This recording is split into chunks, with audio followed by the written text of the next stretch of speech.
Boa tarde e muito bem-vindo ao portal Brasil 61. Na entrevista de hoje, nós vamos falar com Ricardo Linardi. Ele é promotor de meio ambiente do Ministério Público de Minas Gerais. A gente vai conversar um pouco sobre a situação do município de Estiva, condenado a pagar R$ 50 mil pela falta de saneamento básico. Boa tarde, doutor. Eu gostaria que o senhor falasse um pouquinho qual que era a situação ali no município de Estiva. Por que o Ministério Público entrou com essa ação? Bom, qual que era, não, qual que ainda é a situação, né?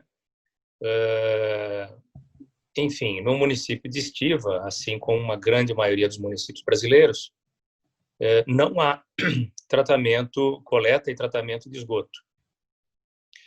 E foram tentadas vários esforços no sentido de buscar a solução desse problema sem a necessidade da propositura da ação. O esforço não foi exitoso, então nós tivemos que propor uma ação civil pública, porque a deliberação normativa número 128 do Copan, ela é de novembro de 2008, ela estabeleceu um cronograma para licenciamento de todos os municípios, licenciamento ambiental de todos os municípios para o tratamento de esgoto. E os prazos em relação ao município de Estiva já estavam expirados, não houve a possibilidade da solução consensual, e então tivemos que partir para a propositura da ação.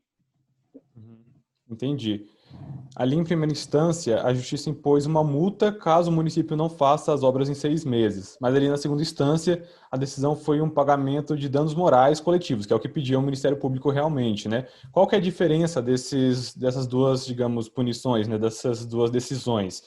É a destinação ali da multa ou da indenização? Não, na verdade, a ação ela tem por objeto impor ao município uma obrigação de fazer, consistente no licenciamento ambiental e no tratamento de esgoto. E também obrigação de não fazer, ou seja, a proibição de continuar poluindo o meio ambiente. Há também o pedido de indenização em decorrência de dano moral coletivo. Então, a decisão de segundo grau, ela não substitui a de primeiro grau no todo. O juízo de primeiro grau reconheceu a procedência do pedido, impôs ao município a obrigação de tratar o esgoto, impôs ao município a obrigação de não continuar poluindo o meio ambiente, e para isso houve uma multa de R$ 100 mil, caso o município deixe de cumprir os prazos fixados. Entretanto, o juízo de primeiro grau entendeu de afastar, de não deferir, de não acolher o pedido de dano moral. E o nosso recurso ao Tribunal de Justiça foi somente nesse aspecto, para que o tribunal, além daquela condenação de primeiro grau, também impusesse o dano moral. E o tribunal reconheceu, então, o dano moral. A situação hoje consolidada é a seguinte: o município de Estiva tem que tratar o esgoto, o município de Estiva deve se abster de poluir o meio ambiente, e o município de Estiva ainda tem que pagar o dano moral condenado, imposto pelo Tribunal de Justiça de Minas Gerais. Entendi. O senhor sabe informar se o município tem aquele plano municipal de esgotamento sanitário, de saneamento básico? Então, dentro do processo, na linha de defesa do município, eles pretenderam se defender justamente nesse sentido. Eles pretenderam dizer que o município não tinha esses planos, precisava fazê-los para depois poder dar concretude ao que se pretendia no processo, que era realmente tratar o esgoto e cessar a poluição do meio ambiente. Então, com essa ordem de ideias, pelo menos à época do processo de conhecimento, eles não tinham esses planos. Hoje, efetivamente, eu ainda não sei dizer se eles já conseguiram construir esses planos de gestão ou se ainda permanece aquela situação verificada dentro do processo. Uhum. Promotor, só para a gente entender assim, um cenário geral, o que diz a lei sobre a falta de saneamento? Os municípios, eles pagam indenização, pagam multa, essa decisão sobre esse município especificamente, sobre Estiva, pode acabar incorrendo em outros lugares, outros municípios também podem acabar pagando multa se não tiverem saneamento suficiente? A bem da verdade, foi como eu te falei, essa resolução número 127, essa deliberação normativa número 127 do CONAMA, ela estabelece prazos para que os municípios, a depender do número de habitantes, a depender do tamanho do município, faça desculpe, eu falei deliberação do CONAMA, não é a deliberação normativa do COPAN, número 128 de 2008. Ela estabelece prazos para que os municípios façam a adequação e o tratamento de esgoto. Esses prazos, em muitos municípios, a depender do seu tamanho, já estão extrapolados. E, como se sabe, no Brasil há um déficit muito grande de saneamento básico de tratamento de esgoto.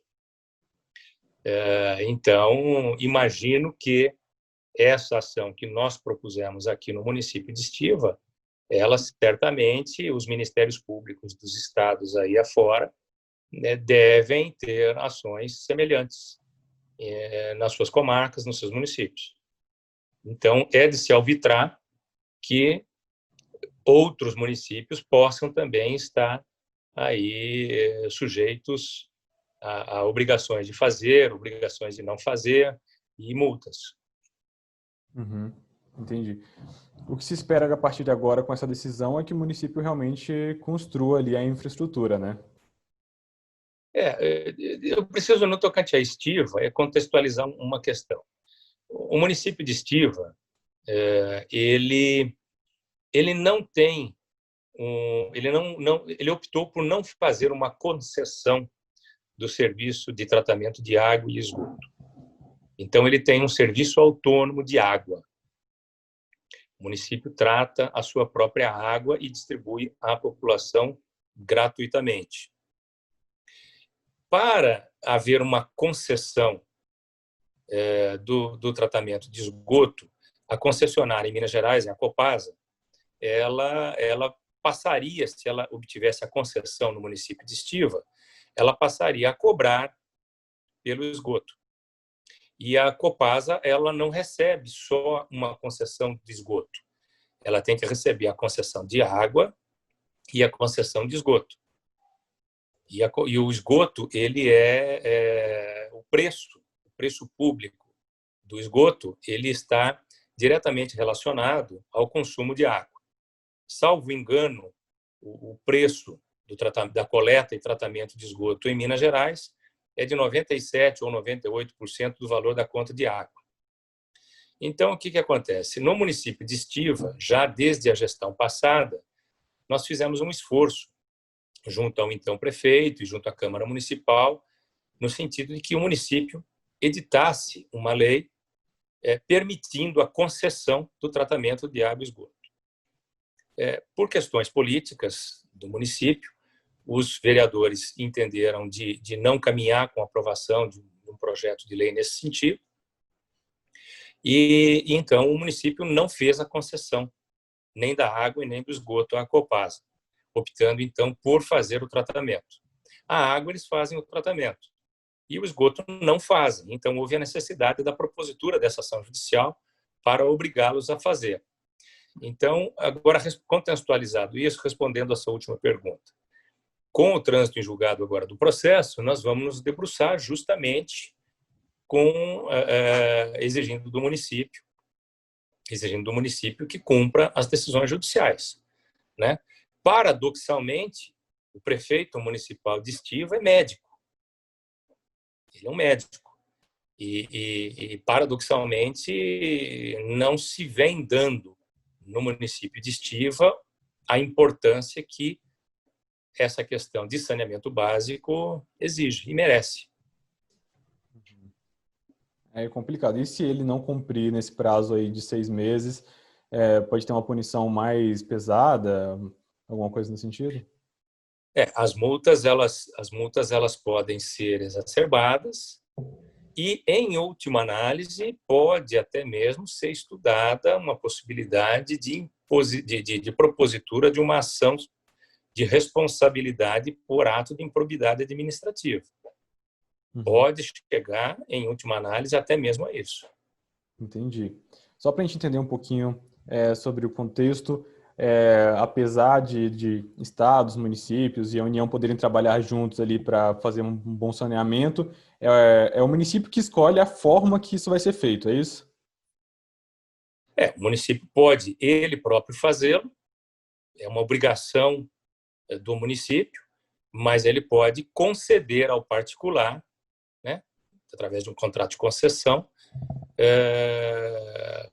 esse tratamento, como se faz, né, aqui em Minas pela Copasa, em São Paulo pela Sabesp, e vai por aí afora. E há outros locais que têm o serviço autônomo de água e esgoto. Ou seja, nesses outros locais, a opção política foi de não fazer a concessão e de assumir esse tratamento. Então, se o município opta por não fazer a concessão e assumir o tratamento, ele deve fazê-lo com o mínimo de excelência exigida, né? Segundo os padrões de qualidade tanto da água quanto de tratamento de esgoto. Entendi. Você sabe se esse tipo de multa, de imposição, é uma novidade ou é uma coisa que já tem sido aplicada em outros lugares? Não, essas multas aplicadas, a multa que impõe a obrigação de fazer, ela é de natureza processual, é previsto no Código de Processo Civil essa possibilidade. O que é um tanto quanto novo neste caso, mas não é também inusitado, não é novo, não é originário deste caso, é a imposição do dano moral coletivo. Isso é uma coisa, uma tese já um tanto quanto mais nova, e a importância desse julgado do Tribunal de Justiça de Minas Gerais é de ter reconhecido esse dano moral coletivo. Né? O dano material é aquele que tem relação direta com um dano experimentado. Um exemplo assim grosseiro, para que todos entendam. Há um acidente de veículo, houve um dano material no veículo acidentado, nos veículos acidentados. Aquele responsável pelo acidente tem que pagar o prejuízo do outro. Isso se chama reparação de dano material. O dano moral, e aqui na espécie o dano moral ambiental coletivo, ele não decorre necessariamente de uma comprovação de prejuízo. Ele é abstrato. Então, compreende-se que o meio ambiente, a coletividade, as pessoas, né, difusamente consideradas, experimentam um dano moral por não terem o tratamento de esgoto. Entendi. Bom, promotor, eu acho que essas eram minhas perguntas. Você quer acrescentar alguma coisa sobre esse assunto? Não, fico à disposição para qualquer outro esclarecimento, mas acho que, em essência, era isso. Tá certo. Entrevistamos o promotor Ricardo Linardi, do Ministério Público de Minas Gerais. Muito obrigado, promotor. Também ficamos à disposição. Ok, muito obrigado. Até logo. Até logo.